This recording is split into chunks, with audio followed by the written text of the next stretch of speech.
Hey, Patrick, how are ya? Okay.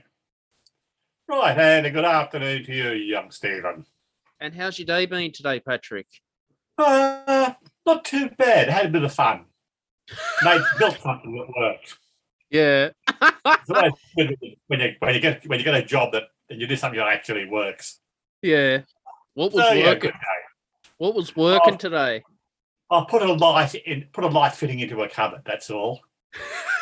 How much you charge for the labour cost? Oh, another cup of tea. Just one moment, please. Yeah.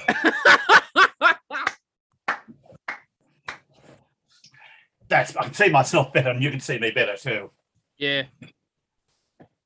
Right. Anyway, so it's been like that, and you? Yeah, I've been reading the Sydney Morning Herald. Good heavens. A proper paper. It's a beautiful paper. Yeah, a proper paper. Lovely paper. Yeah. Anyway. Yeah. I've been reading it probably for the last 50 years, so yeah. How do you feel about it? Well, I'm comfortable reading it. Yeah. Okay, probably there is some confirmation bias because I think it generally espouses the same view. Its writers generally espouse the same viewpoint that I do, which means you don't get a huge amount of oppositional thinking, which is not necessarily a good thing. But on the other hand, it is not as flagrantly and blatantly slanted in its reportage as the major alternatives. Now, Ben Roberts-Smith is suing The Age and the Sydney Morning Herald as well. Yeah. When I read the Sydney Morning Herald, I feel that they're more centre, independent. Yeah, as I said, I think they definitely mean they are generally slight more towards the centre. So therefore more conformable with me than the alternatives, which are both now have shifted to the hard right. And I find them very difficult to read indeed. Well, so they say good things about Anthony Albanese and Scott Morrison. Exactly, and they say bad things about both of them too. So yeah. Now, when it comes to reporting like this, I'm more comfortable with seeing what the bad reporting is than the good reporting. Ah, you could move to the Daily Telegraph. No. What I'm saying is that to assess what they're doing, it's good to see what they're saying that's bad as well as what they're saying that is good. You need to see, but you're right. You need to see both things being said. Yes. See, I'm listening to Fox News, Patrick. Before or after 7 o'clock at night? Before. Well, through the daytime, it's apparently not too bad. Apparently, it's the night time when it goes slightly more challenging. Well, you get Greg Cutfield. He's like anti-Joe Biden. Well, okay, you get a lot of that. I mean, that is their right. You know, they just seem to rubbish Joe Biden all the time. Well, Fox News, owned by Murdoch, has opposed the Democrat Party for as long as I've been aware of it. Basically, we don't like them. So everything they do, except is that that is their basics, their fundamental stance. As I said, apparently their daytime reporting in America, that is quite reasonable. Because, but once you get into their nighttime reporting, you get the more extreme view people, and I'm not going to pay money to watch it. Well, you can listen to it for free on the iOS app. Yeah, but I don't want to. That's fair enough. I do. I mean, it kind of puts me in mind of the fact that I do not need to spend time listening to an American source on American politics that is widely known for its bias and inaccuracy. Mm. I mean, Well, I see see, no reason. now I listen to Sky News Australia. Yeah, They're pretty good. But then you got Sky News UK. They're on the left. ish. Oh, leftish. Yeah, I very much doubt whether there are no major newspapers in the world at the moment that are truly on the left. You That I'm serious? aware of. That I'm aware of.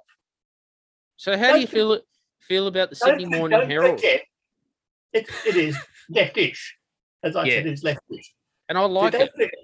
Don't forget, newspapers are owned by people who want to make money. Mm.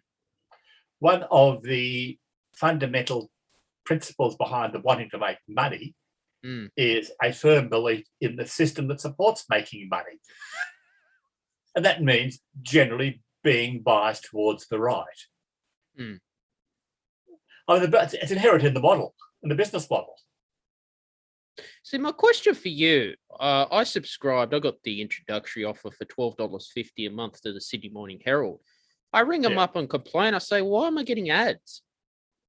Well, I don't get many ads. I'm not sure where. Oh, you know, when you read it online, you get I read it. I use the ads. Yeah, I use the app. I use the app. I use the app on the pad, and I don't get ads at all. Do you get sponsored ads?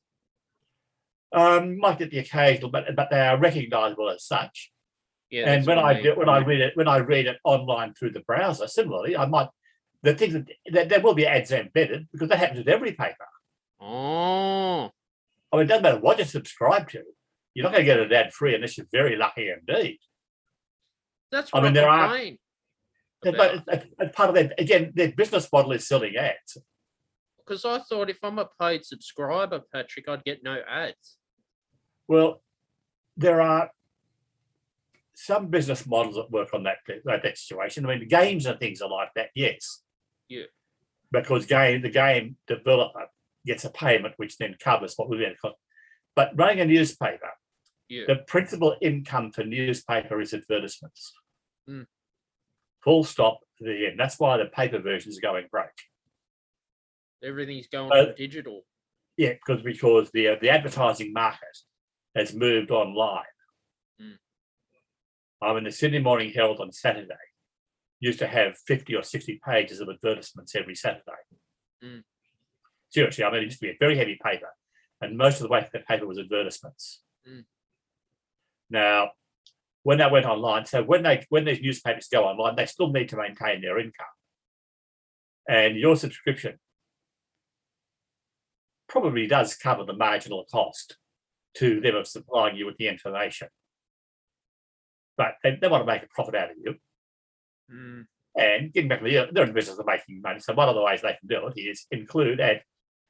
The ads in the Sydney Morning Herald are never obtrusive. I've never found them they're not pop-ups and things like that.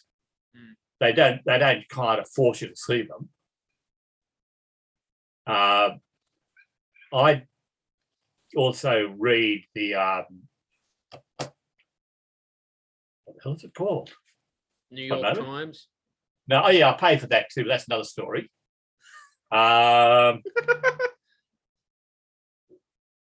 The New Daily. Yeah. Now that is definitely leftish. Mm-hmm. Because that's actually run by the union superannuation funds. Mm-hmm. And it is full of quite aggressive advertisements. Wow. Well, I mean, they you don't pay for it, you don't pay to use it, so they have to cover their costs. And so they run these quite heavy and quite obtrusive advertisements. I have never been worried by the advertisements in the Herald, the sponsors, because I can recognise them, and they're just sitting there between the stories without getting in the way. Oh yeah, exactly. I mean, they are not required reading. Here's a question. I got an introductory offer for 6 months for $12.50, but that's going to go up after 6 months. Well, of course it is. It's part of the deal. If you read the paperwork that you signed up when you did it, is they did tell you what the full rate is going to be. Mm. I'm spending how much? I could look it up probably. Zippity-doo-dah, zippity-day. My. What a wonderful day. It's costing me around $30 a month. Yeah. And that includes Saturday and Sunday in the hard copy. Yeah. So I actually get a real paper on Saturday and Sunday. So they don't deliver to my area. Well, in that case, it'll be less than that. But yeah, it's around that. Yes, that's around. It'll be around $25 or something. I can't. But when you signed up, if you read the paperwork before you ticked the accept, it would have stipulated what the future price would be. Mm. Somewhere in the paperwork that you tick, there has to be. It's a matter of law. Stipulate something telling you that you're signing an introductory offer, and the normal price will be this much. Mm-hmm. Simple as that. I quite enjoy reading the Sydney Morning Herald. Yeah, as I said, I've been reading on and off for probably 50 years. Mm-hmm. So yeah, I do enjoy reading it. Yeah. Yeah, there's a lot of things going on now with cancel culture. Yeah, well, that's one of the little things. I haven't seen much of it recently, much discussed of it recently, but unless something's blown up in the last couple of days that I haven't picked up on yet. Mm. But certainly the cancel culture is one of the things that's, but it's again, it's one of these that can be, to say something is cancel culture is something like 10 years ago it was tall poppy syndrome. It can be a lazy way of explaining something when something else is going on. Mm-hmm. But certainly there are cases of excessive sensitivities being expressed by people to situations, yes. Yeah, Joe Rogan's had 70 episodes taken down from using the N-word, Patrick. Well, good on them. I mean, they for a significant portion of the American population, that word is grossly offensive. See, that's not cancel culture. That's not an example of cancel culture at all. Oh, gotcha. Cancel culture. Yeah. Cancel culture is the denying of a person's views you object to a platform. That is denying them access to the platform at all. Any platform. And the biggest things, places that are happening, are things like university campuses, etc. Oh, definitely. Yeah, they're the places where where you get hypersensitivities and saying this person is saying something objectionable, we're not going to allow them. Well, even doing a music degree, I copped a lot of that too. You were denied a platform? Yeah. You weren't allowed to speak? Oh, I was, but if it goes against the lecturers, Oh, no. That is different again. The cancel culture is when, at the formal level, the platform is denied the opportunity to speak, let alone disagreeing with a lecturer is always tricky at university. They don't like you doing it. Fair. I mean, that's not really fair enough. I did it a lot. I know. Well, I mean, and because the trouble is that they're the one, and the reason why it is unwise is they're the ones who are marking you. But that's a major issue. Now, good lecturers will actually mark you on what you say, not on whether you agree with them or not. Not so good ones won't. But that's not the cancer. That's just the ordinary mechanism of university operation. It's always been around. Now, the cancel culture is when a group of people decide that a person will not be allowed to speak, full stop. Not be listened to, not be quasi-penalised or disagreeing, but will not be allowed a platform at all. Mm. I don't mean, and that's again not what happened to Trump with Twitter and things, because he actually breached their rules. It was deplatformed from them. It is when a platform that is open is closed for political reasons. Yeah, well, Dr. Robert Malone's been kicked off Twitter and LinkedIn because he was against the mRNA vaccines. Well, fair enough too. And he's got a PhD, Patrick. In what? I think medicine. It was on Joe Rogan. Well, I'm sorry, that's 2 strikes already. And that episode got pulled down from YouTube. For the same reason.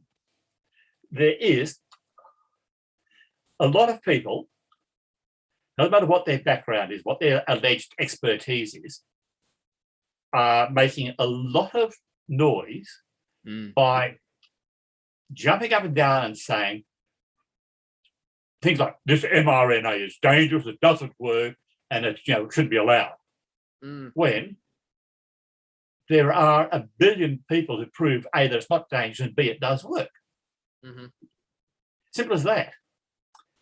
I mean, this is it. I mean, they are not merely expressing their opinion. What they are doing is denying what is, in fact, knowledge, and harmfully denying it. They're pulled not because of the fact that they're denying, but by recommending that people do not use these vaccines, they are causing harm. It is the harm they are causing that is the reason for their pulling, not their content. Yeah, I'll just let you know because it was in the Sydney Morning Herald. Yeah, but I said I don't always read the Herald cover to cover. I don't always have time. In fact, I barely glanced through it this morning. Yeah. But seriously, I mean, the thing is, people who get pulled, it is because of the damage of what they are doing. See, CNN is known to be writing defamation about people. Well, I don't know about CNN. I've always found it to be fairly reasonable. Joe Rogan copped it. They were spreading fake news, Patrick. I think he's going to sue him. Well, Joe Rogan's spreading fake news. That'd be the pot calling the kettle black. No, seriously. I mean, Joe Rogan just has, but that is why they're pulling him, because what he has been saying has been fake news. He has been expressing more than opinions. He has been stating as fact, and it's making assertions that are demonstrably simply wrong. So, no, I wouldn't. He can sue them for it. I doubt whether he'll succeed. Yeah. I mean, CNN has actually a reputation, a long-standing reputation of being reliable. Do you watch CNN? I used to. Not actively. It is, among other things, one of the most widely watched because it's generally free to air. So I saw a lot of it in hotel lobbies and things in my travels. No, seriously, it's one of the other. It is the better thing that came out of Atlanta, Georgia. So yeah, it has had a reputation. Okay, one of the problems is again that it has achieved a reputation of being leftish, and if it is leftish, then for a significant number of North American people, that makes it devilish, and they should have to,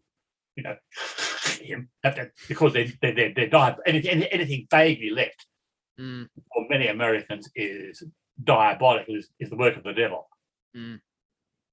I mean, you can't even use the word socialism in America.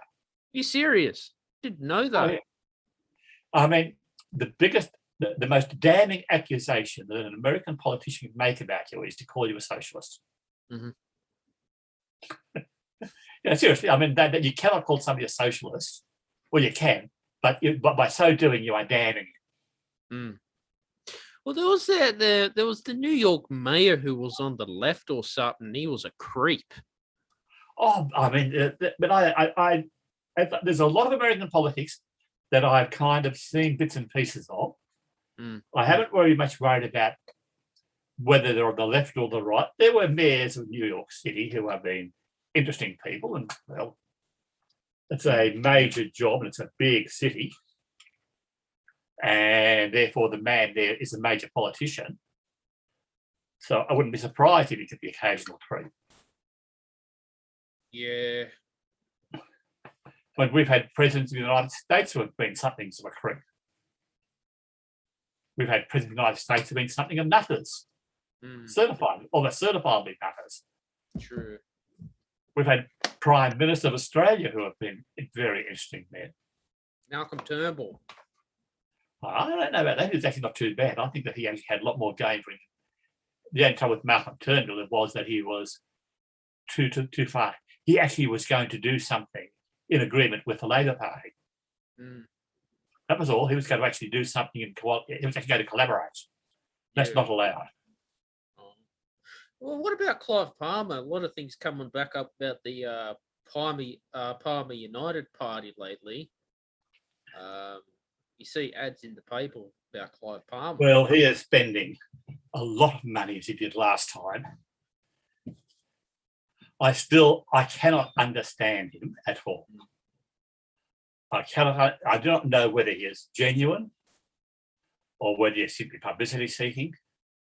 I do not know whether he's doing it out of genuine interest or out of some form of deeper self-interest that if he manages to get in, he will be able to reinforce his sources of income. I really do not understand anything about his motivations.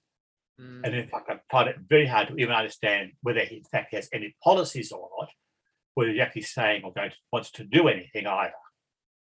All I know is there's a bloke who has got a hell of a lot of money to throw around and make a big splash. Yeah, he seems to talk about Fairfax Media and Campbell Newman quite a fair bit. Oh yes, because they're so far left. Yeah. That they dare question him. Yeah. No, seriously, that's what we'll talk about. They dare question him. They actually do the newspaper's job. If a newspaper questions a politician, that newspaper becomes again the enemy. We'll say, you remember when all this stuff with Gladys Berejiklian and the Daily Telegraph were questioning her too? Oh, well, I mean, the Daily Telegraph also enjoys a good scandal. Yeah. And the other thing was, I mean, she was A, it was a scandal, B, she was a pushy woman. Yeah. And again, she was doing things they didn't like. I mean, she was daring, close the state down, not let everybody run around and things like that. She was daring, taking a strong stand on COVID and things. And the Daily Telegraph never wanted that because after all, that interferes with the sacred free enterprise, the sacred freedom of the market. What was the Herald saying about her? Oh, about that one, the Herald was simply saying she's in a mess. Yeah, like just keeping it simple. Keep it simple. I mean, with the Gladys Berejiklian, I mean, the story essentially told itself if you read it. She got herself into a situation with, she literally got into bed with a crook. Yeah, not good. There's a lot of corruption in the Liberal Party, Patrick. Well, there's a lot of corruption in every party. Even the Labor Party? Every party. I mean, don't forget that there are ex-Labor ministers right now doing hard time. Wow. I mean, what's the chicken thingy? Yeah. The OBs. And what's his name? Lancelot. When they're ex-Labor ministers, and they're doing hard time because of their corruption. Oh, no. The point is, you put people in positions where they're controlling a lot of money with not necessarily well-defined rules. If you can find a way of fiddling around the edges of those rules without actually breaking them, you're laughing all the way to the bank. Well, see, I think the Daniel Andrews government in Victoria tried to pass a sex bill. Have you Well, read I it? don't know. Again, what do you mean by a sex bill? Something to do with prostitution from the home. It's a document. I don't think it's been passed. I mean, they were talking about. Yeah. They were talking about. I kind of had heard bits and pieces about that, redefining and clarifying the rules about what sex workers were. Mm, And I think they're trying to actually ensure, that prostitution, which is legal, was conducted in a safe way. mm, I think that was the reasoning behind it. That's my understanding. But I said what actually happened and what the rebuilding actually is, I don't find it particularly important to me in New South Wales. mm-hmm. But seriously, I mean, I'm not interested as a practice. Prostitution doesn't really interest me one way or another. Mm-hmm. It is a practice that I find worrying, Mm-hmm. and therefore I'm very happy to see that although it is no longer a criminal offence, I'm quite happy to see controls and constraints being put on it, particularly to make sure that the workers are protected. That's generally what these rules are about, making sure that the workers, the ladies involved, or gentlemen in this case, are actually safe. Yeah, if you get a chance to read it, have a read of it if you can. Yeah. As I said, my understanding, this is, as I said, it was just something, so my guess is that it was to do with tightening up the rules about what you were allowed, not allowed to do. And either that or changing in some way or another. Could have been to allow it in homes where previously hasn't been, because I think that the law currently is required that prostitution be conducted on effectively licensed premises. Mm. And might be permitting a more casual model. Mm-hmm. I think this is just vague. As I said, this is a vague understanding from what I remember. Mm-hmm. But as I said, to me, it is not a matter of great concern. Mm-hmm. Because I can't see myself in the next 30 years that I hope to live ever being in Melbourne and pulling on the services of a prostitute.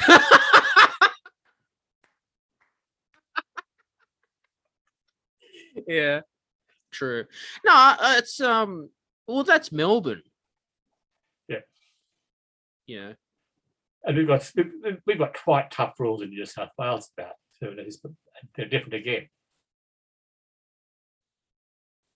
I mean, up until 6 months ago, I knew where the ladies were in Cabletown. I didn't. Well,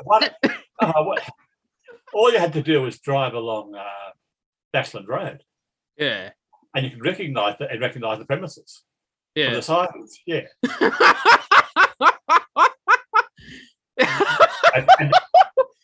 and there was one, I think less than official one, just over my back fence. Oh my God, that's illegal. That was probably illegal, yes. That's the point, yes. Has that been shut down? Well, I don't think the family that's living there now is in that trade. Mm. Yeah. But they moved. Yeah. And the funny thing was, those same premises were also used as a refuge for women. Shit. Different times, but different. Crazy world, Patrick. Yeah. Yeah, so I'm always interested in what's going on in federal politics. Yeah, well, they've been interesting this last week. It's like my complaint to the Sydney Morning Herald. Yeah. Why am I getting advertising? I want commercial free. Donald Trump would give commercial free. No, he wouldn't. He'd hide his Donald Trump is about two things. The first one is Donald Trump. The second one is more money for Donald Trump. Exactly. And he might be very good at promoting Donald Trump, but as a man who makes money, he's not very successful at all. Mm. He's never been a greatly successful businessman, whatever he might have claimed. Mm. And I think that is the main reason why he's been hiding his income tax statements, because they just prove how bad he's been. Well, here's the thing about Anthony Fauci. Fox News is saying that he's had something to do with the coronavirus in the laboratory. Oh, of course, yes. I mean, he probably did have some. He probably did visit that laboratory. Do you think he genetically? But bear in mind modified that laboratory had nothing, almost certainly had nothing to do with coronavirus. it? This is the thing, that laboratory, there's still no evidence that laboratory, that the coronavirus actually came from that laboratory. Mm. And the fact it was accidental that in Wuhan they had a major viral studies laboratory. Mm-hmm. Now, Fauci, of course, would have had something to do with it. Like he has something to do with the one in Melbourne, the Australian one in Melbourne, because that's his job. Mm-hmm. He was just doing his Newman job. No, seriously. That's his job. I mean, if you're involved in the CDC, then you're involved, and if you're, then you are. You have to be involved and know something about having involvement with all the people studying it. What's the CDC do? The Communicable Diseases Centre. Oh, okay. They're also in Atlanta, Georgia. Wow. There's 3 things Atlanta, Georgia has. Yeah. I mean, you know it too. I'm beginning to guess what the third one is. There's a major American product that comes from Atlanta, Georgia. Anyway, yes, and the name says it all. Mm-hmm. It deals with communicable diseases. Mm. In other words, it is the central source of information knowledge on measles, smallpox, mumps, typhoid, communicable diseases. Anthrax. Anthrax, yeah. Well, the World Trade Anthrax isn't communicable necessarily. It's another one. Well, the World Trade Center was hit by anthrax, wasn't it? At one stage, they did try that. Yes. Oh dear. Yeah, but the anthrax sits in its own little box. Mm-hmm. It is spread differently. It is not necessarily communicated. Mm. Communicable means passed from person to person. Anthrax is usually spread artificially. Mm-hmm. So you tend not to catch anthrax from somebody who has it. You tend to catch anthrax from somebody else. Yeah, true. You know, but yeah, it's like COVID-19. Like, is there another variant going around? I haven't heard, but wouldn't be surprised me if there were. Mm. The thing is that Omicron that's sitting at the moment is so big. And don't forget that we've after Epsilon, which is the last time we had Delta, we had Epsilon, Kappa, and Lambda, and Mu. And we didn't hear about those, did we? No, Alpha we did. Alpha, that's the first, and then we had Beta and Gamma, and then we had Delta. Yeah. And Epsilon, Kappa and Lambda and Mu, and missed a couple. So we might be into the fire on the high on the row. Yeah, but see, we had Eta and Zeta. True. You remember the 1918 flu? Yeah, different animal altogether. Very bad flu, Patrick. But different disease altogether. Yeah, we're living in a similar time to the 1918 flu. But it had a similar kind of effect, yes. But influenza, and bearing in mind that in 1918 there was much less medical knowledge around about how to handle things like viruses. True. And vaccines were only just being developed for those kind of viruses, so it was it'd be interesting to know how dangerous that same flu would be if it came now. Whether we'd be able to vaccinate it against fast enough to be able to keep it under control. Yeah. I mean, we had a couple of near misses with flu variants in the last 30 years. Mm-hmm. There have been a couple of flu variants like the chicken flu, the chicken variant, that looked like they were going to be really nasty. But we were able to get onto them early. Well, that's what you got to do with the pandemic. Get onto them as soon as possible. Yeah, but the trouble is that those little bugs don't know what rules you have. They invent their own rules. And then having invented their own rules, they then don't follow them. So the thing is viruses, viral behaviour doesn't follow rules. So you've had your booster shot already. Mm. Do you know if you've got to get another one next year, or what's the situation? We don't know. Oh. There is a possibility that they might suggest another shot somewhere around July. No great worry. You remember before Christmas, you couldn't even get a COVID test or a rapid antigen test, and they were scalpers. Oh yeah, I mean the tests were the rats were very hard to get hold of indeed.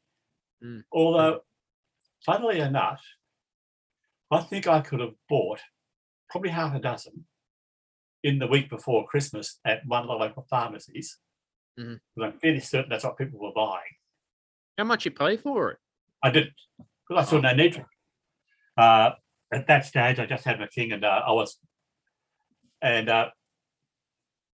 I'm not paying for my rats anyway. I got my first 2 free last week. What do you get them for free? Yep. If you've got a blue card, you get them free. Where at? The chemist. Okay, so I've got to go to my chemist and tell them I got a blue card. Yeah. Okay, I'll do that.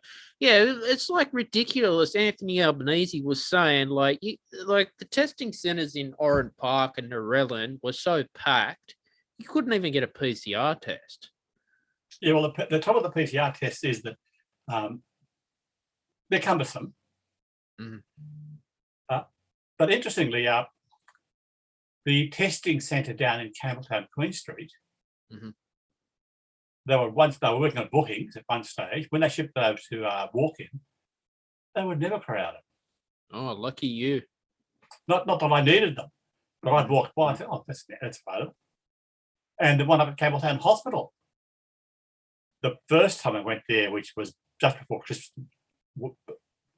2 years ago, year and a half ago now, it was about a 20-minute wait. And the second time I went just after, when I kind of was a close contact, I was symptomatic or something, 10 minutes. Well, Narellan Community Hall, you should have seen the line. It was like from the hall all the way to Aldi. Yeah, I mean, there was a long line, but the line moved quickly. Yeah, they're so slow. Yeah, as I said, I've never had trouble with it. But then again, I've now got 2 rats in the cupboard, and if I use them, I'll wander on. If I use one, I'll go down and get another couple. They should be given for free. They should be given for free by the government. Yep. They've been given out, as I said, I think it's to certainly to age pensions. I'm not sure whether it's to all blue. I think it's blue card holders. Yeah, I've got to ring the chemist. Just check the rules. It'll be on the Commonwealth, the Medicare, somewhere in one of the Commonwealth medical sites. They'll tell you the coronavirus site. They'll tell you what the rules are about the Commonwealth and the free race. The only trouble was, again, a couple of weeks. These actually nominally started about 3 weeks ago, and there were none available. So they said, "Oh, go and get your free rats." And the answer was, "Where?" Yeah. Exactly. Where? But now, as I said, my local chemist had them. I don't know how big a supply he had. He didn't offer me 5, to which I was actually entitled. He offered me 4. So you can get up to 5 at a time, but it's 10 over, I think it's 3 months or something. Yeah. Yeah, and as I said, a lot's changing in the world too. Yeah. You know, we got the situation with the Ukraine and Russia, and Joe Biden sent troops, NATO troops. Yeah, Ukraine is, and by the way, there's no "the" in the name of Ukraine. Oh. It's Ukraine. People call it the Ukraine because they think somehow needs the word needs a "the" in front of it. The name of the country is Ukraine. Yeah.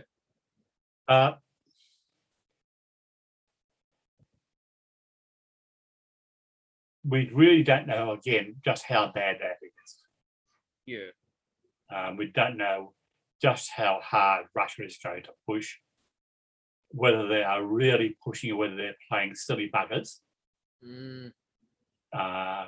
Rattling sabres, testing, and they could be distracting from something altogether different. I mean, they had a major victory a couple of years back when they re-annexed the Crimea, the Crimean Peninsula, which is formerly part of Ukraine, but kind of, it being a peninsula, it's almost an island. The Russians say it is an island that belongs to Russia. So they just took it over with a rather spurious local vote. Yeah, like I was reading in the Herald, the Australian Army, I think, is improving their own military vehicles now. Well, I mean, they're constantly upgrading their vehicles. I mean, the Australian Army's current major vehicle is the Bushmaster, and that's been around since Vietnam. That's a long time for a military vehicle. Very long time. They're buying these bloody Abrams 2 tanks, for which most people can see no use at all,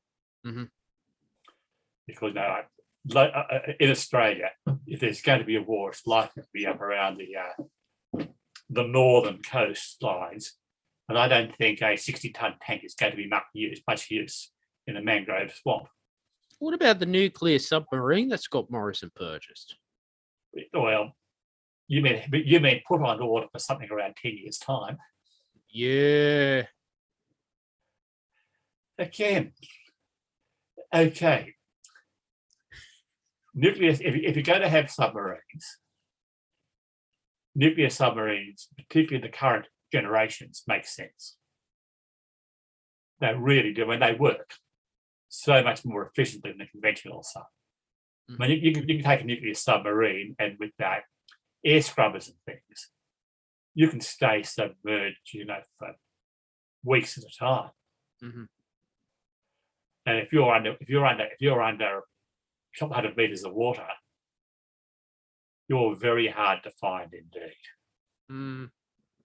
So that's the thing about that's why. So there's those, but it's hard to visualize what Australia could use a nuclear attack submarine for. See, the Australia, you remember East Timor? I know East Timor, yes. Australian Army went to East Timor. There was some horrendous stuff in East Timor. Wow. That involved some massive intervention. That was a massive attempted takeover by Indonesia. The East Timor was a Portuguese. Timor is an island. The western half of Timor was Dutch, and the Portuguese had the eastern end. When the Dutch moved out, the Dutch territories in that part of the world all joined together and became Indonesia. That's essentially how Indonesia came to be. They were essentially the Dutch territories in that area. However, East Timor was Portuguese, and it remained as a Portuguese colony, Portuguese territory, until eventually Portugal decided to move out properly. And the Indonesians said, this island is all Indonesia. So we're going to come in and make the eastern end Indonesian. Now, even though it's a one island, there are substantial cultural differences and historical differences. The eastern end is essentially Christian, the western end is essentially Islamic, and things like this. And they didn't feel in any way at all like they were going to wanted to be part of Indonesia. And it got bloody, literally very, very bloody indeed. Yeah, this was in the 90s, wasn't it? Yeah, this is when the Australian Army was in there. Yeah.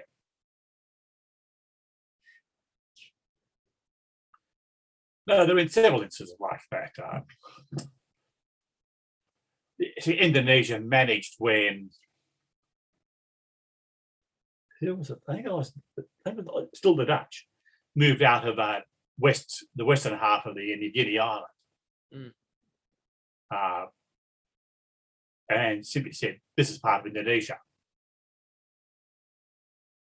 So Indonesia kind of claimed that entire half of that island in Jaya as West area, which is that island. And they said, this is part of Indonesia now, thank you. And again, that wasn't necessarily appreciated by the locals. Yeah. Because they've been running under a different government model. Well, the situation with Vladimir Putin's interesting. Yeah, well, again, it's hard to get a string on a chappy like that. You know, is he? But as I said, I can never tell whether the extent to which a person of his nature is actually following his true nature or is simply playing power games. Could be power games. But I said, I really can't get it. I can never tell, you know, the extent to which he's genuine in what he is doing, because I can't read his mind. And no, seriously. And I'm not in close enough communication with him to be able to make any attempt at reading the man personally. So he could be a completely sincere man.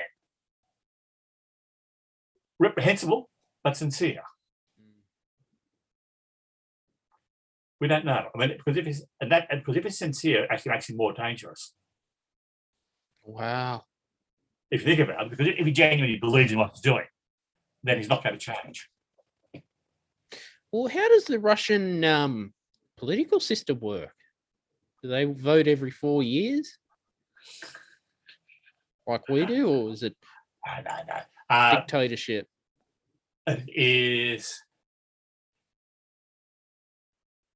They have the Diet, which is their parliament, but the actual running of the country is more in the hands of the central committees. Wow.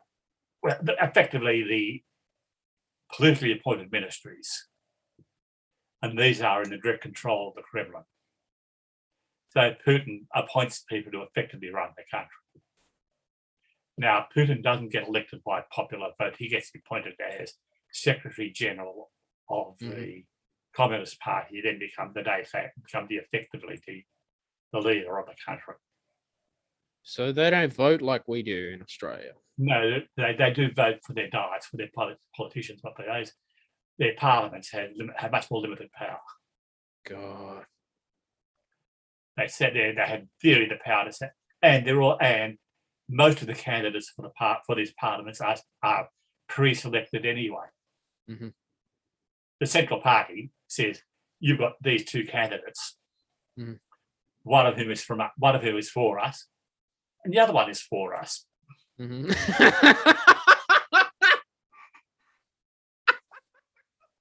know, that's this type of a model.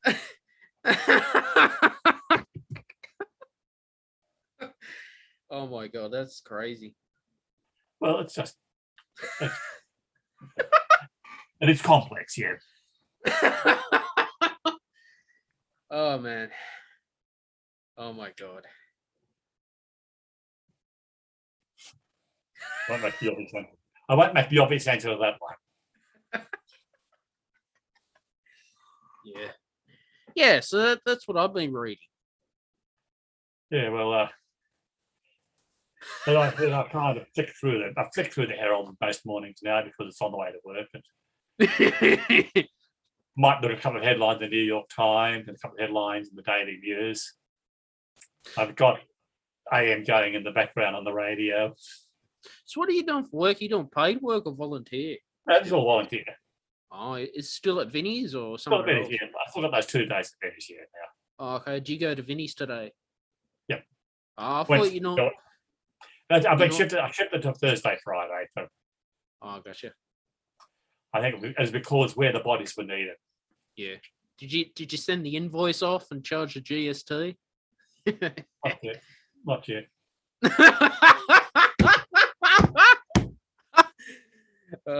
Charge for the labour cost? No, that's part of the volunteer. don't forget, I'm volunteering to be there, so I'm volunteering to do stuff down there. No, it is. That's part of the volunteer, and it's that's a fun thing to do. They get the old driller, make lots of noise, make like big holes. You got to charge for all the equipment, the drill, and all that. Let me see. I used maybe 10 cents worth of electricity, 5 cents worth of drill bit. Oh man. Oh, that's funny. No, it's good that you're keeping busy too. Well, I do that, yeah. There are things that one has to do to keep busy. Yeah. Yeah, how do you feel about Dominic Perrottet? I still haven't got a full handle on him. Mm-hmm. I've noticed recently that a couple of times although he's a declared, avowed, and publicly Catholic, he has not in any ways bowed down to the extreme Catholic views of some people. Mm. So to that extent, he sits more, I think he sits more where I do. So to that extent, I do believe that it was a poor decision to insist on carrying down that easing up of restrictions just before Christmas that then had to be clamped down again a week later. Yeah. None of those restrictions were real restrictions. I mean, masks and check-ins were neither of them onerous restrictions. They could have continued those with no loss of value to anybody else. So, but that's just one thing. So, but apart from that, here's a new broom, and so far, he's not had a chance to do anything really wrong. So until we actually see him doing something, no, seriously, we won't really know what he's like until something comes up to challenge him. We're not going to see that. We're not really going to see the man. We just see him in routine carry-on mode, and that's good, not harm. I don't know. I really haven't actually seen him in operation. I tried to get him on my podcast. I don't think you'd have much chance. If you could say, Mr. Premier, I have 4,003,221 followers, he might. He might one day. If you could say I've got 150,000 followers, he might. But otherwise, not really. I tried to get Gladys Berejiklian on. Same thing. Yeah. Here's a question. 2GB, Patrick, used to be a Liberal station. How can they change to the Labor? Oh, easy peasy. But they did. Somebody who is in the right power, that when they changed management somehow, they did. I mean, after all, let's not forget that the Australian, that newspaper, which is now extremely right-wing, was partly responsible for Gough Whitlam being elected. Mm. They were actually pro-Gough Whitlam, pro-Labor. Mm-hmm. The Australian. Yeah. Oh, yeah, yeah. Historically. So basically the management changes, the owner changes. Yeah. And they change their thinking. But 2GB is still part of the 9 networks. I'm surprised. Now, Ray Hadley, is he still on there or has he left? Again, since I wouldn't normally listen to 2GB because I had no reason to do so. Alan Jones is left. You can only listen to one radio station at a time. Yeah. No, seriously, I'm serious.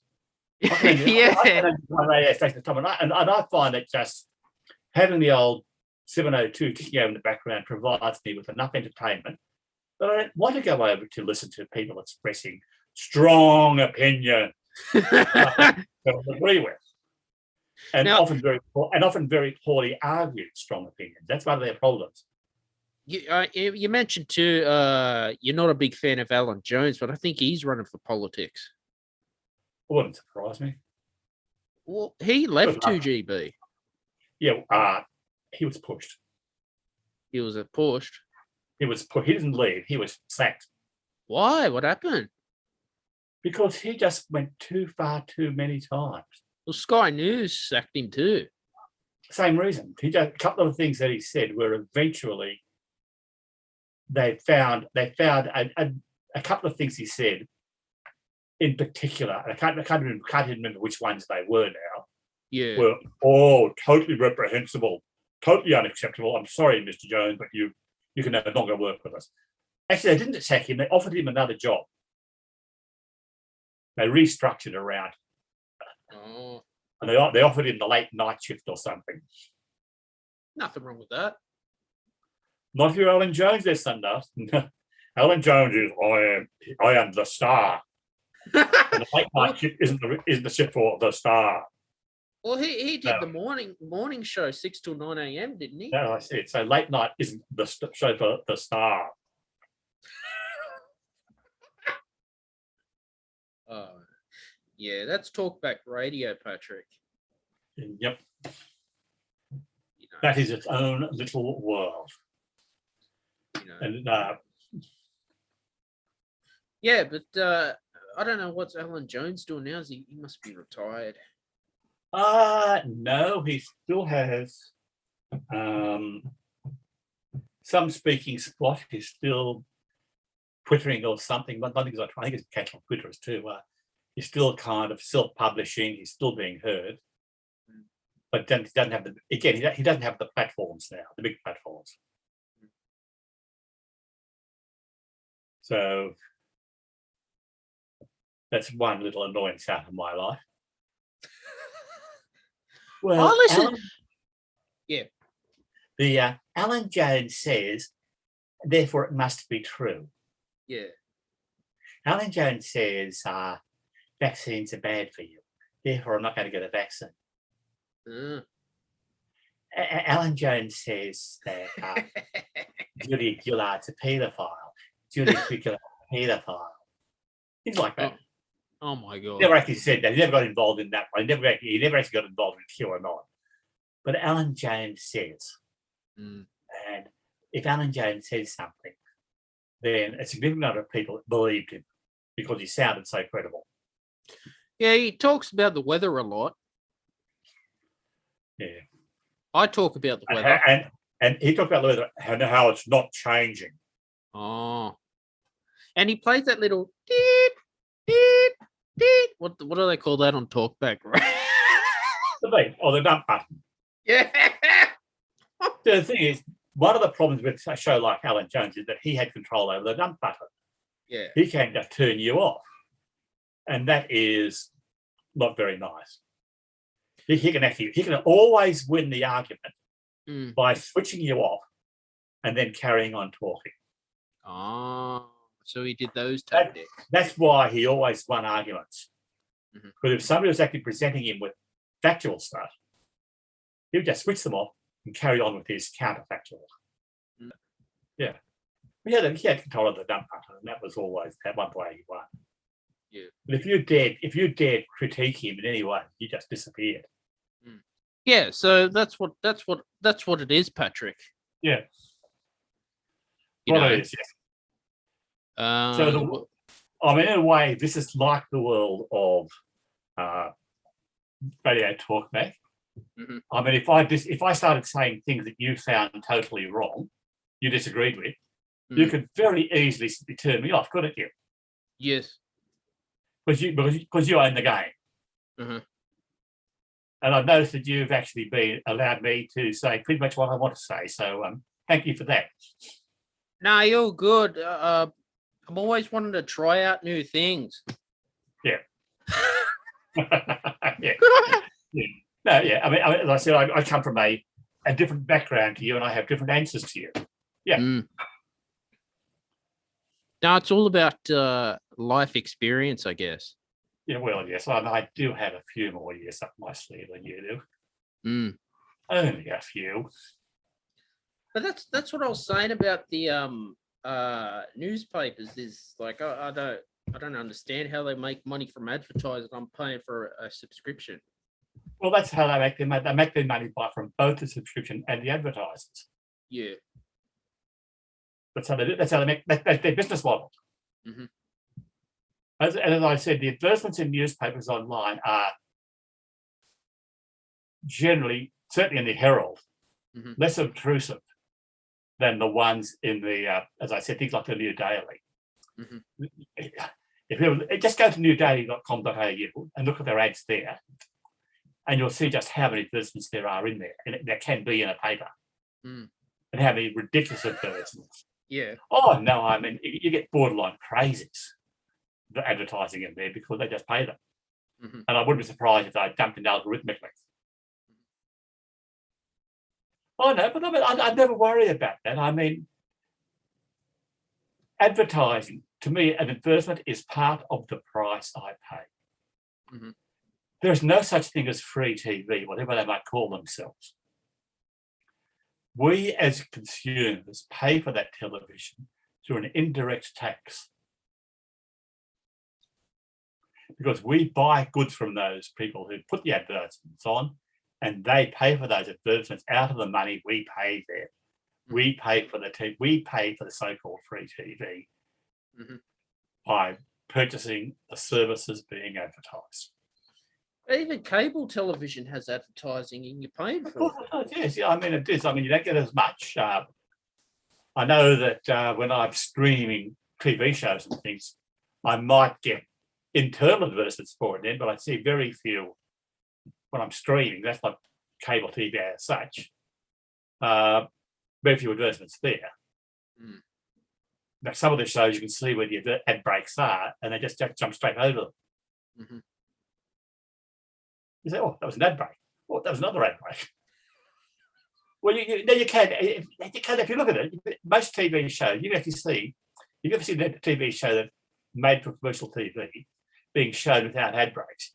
Mhm. 9 times out of 10, you can actually see where the ad breaks all were because of the way the jumps in continuity. Mhm. You know, they have a momentary cliffhanger. You know, they have a moment of suspense, and then it cuts to something else. And often you'll find there's a fragment of recap immediately after the break. Mhm. So, yes, I mean, some shows you can really see where the ads went in.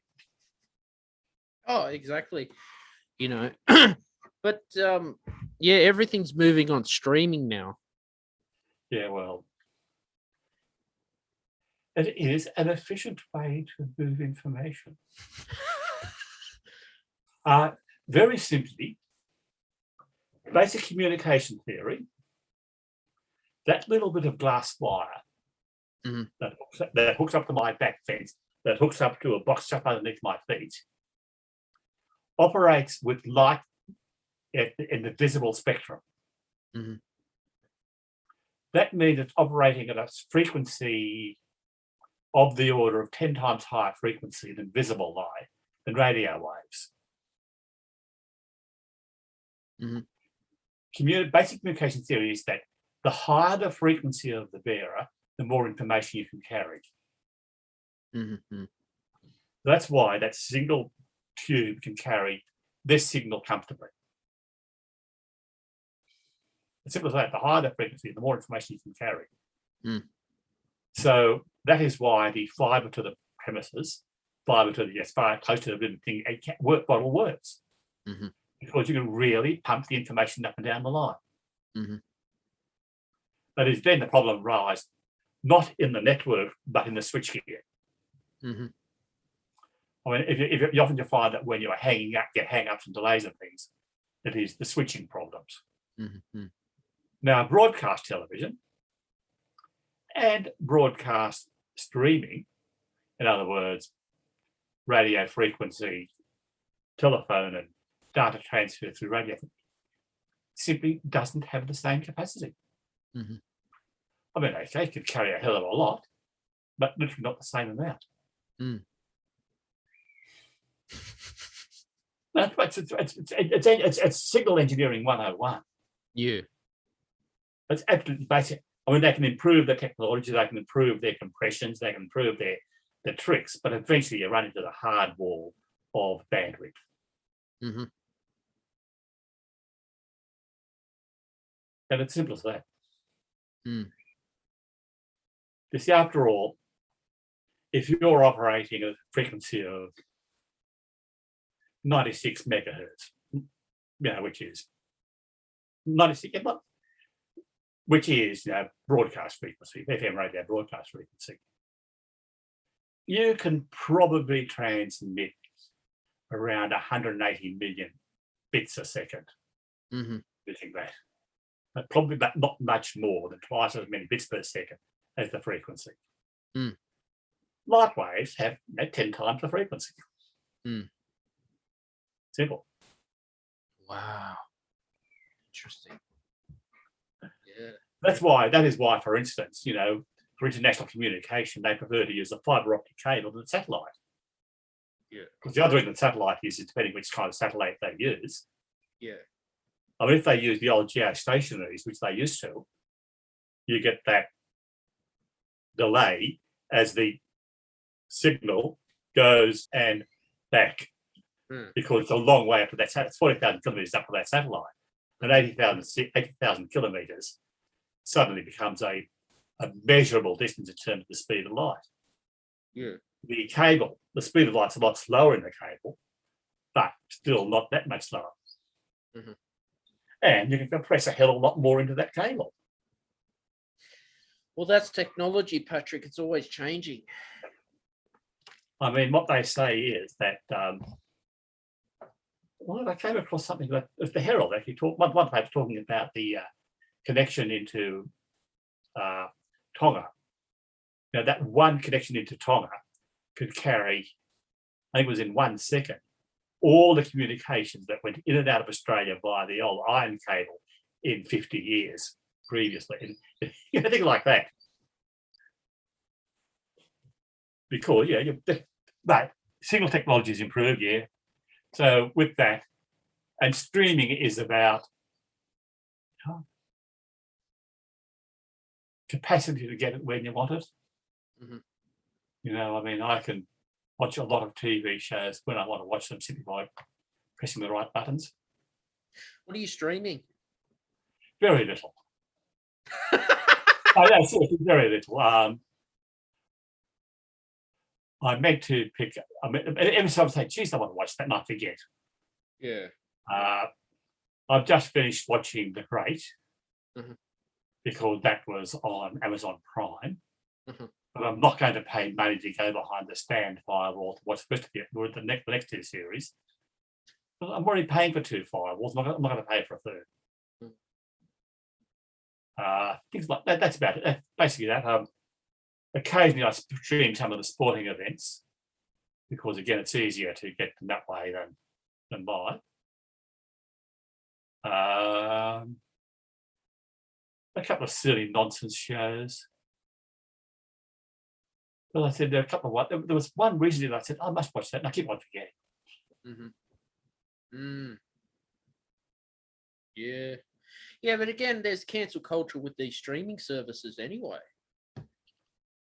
Not as much, because the streaming services are straight commercial enterprises, and most of it depends what you mean by what. It depends on what they mean. Again, I'm not watching any of those popular stuff. I'm not streaming YouTube or anything like that. Mm-hmm. So I'm not into any of those. So anything I stream is just generally straight out, up and down the road, commercial stuff. Just straight commercial stuff. I mean, it's not like and that is pretty secure. But I haven't seen any of that being cancelled. But I agree. I mean, as I said, that's what cancel culture is. It's depriving people of the right to access platforms and have a voice. And some streaming services they get worried, and sometimes people deserve cancelling, and sometimes they don't. Sometimes they say things that are outrageous. Sometimes I think they're outrageous and dangerous. Mhm. If they say things are outrageous and dangerous, then I'm quite happy with them being cut off. Well, let's look at there's a guy named Alex Jones who's a right-wing conspiracy theorist. Well, The they're stuff dangerous. Most right-wing conspiracy theorists, most of these are actually ultimately dangerous. He's been banned from Twitter everywhere. He's on Exactly. Yeah, well, InfoWars. So was Donald Trump, don't forget. Yeah. For the same reason, he's dangerous. I mean, these conspiracy theories not only spread disinformation, and I use that word carefully. Mm-hmm. Not only are they spreading truths and known untruths, they are implicitly encouraging people to take action on the basis of these so-called truths. I mean, the biggest example of that was January the 6th last year in Washington. Mm-hmm.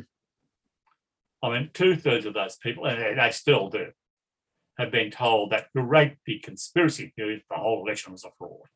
Mm. And they believe it because people told us. I saw it on the streaming service. Mm. Well, did I've Russia rig the election against Trump? No, they wanted Trump.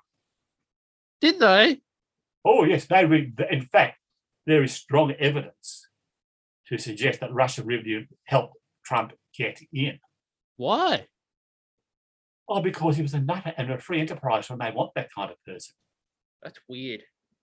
Because because he was going to do nice things for them. Whereas somebody like Clinton would have stood up to Russia. Well, they knew that Clinton was opposed to. They knew what Clinton's policies on Russia's were, which was, "Hey, you Russians, get the hell out of where you're doing and get your act back in order." Yeah. Whereas Trump was, "Oh, Russia is over there. Yeah, I've spoken to Vladimir Putin, and he's a nice man." Well, Trump's an expert in bankruptcy. Yeah, from the inside.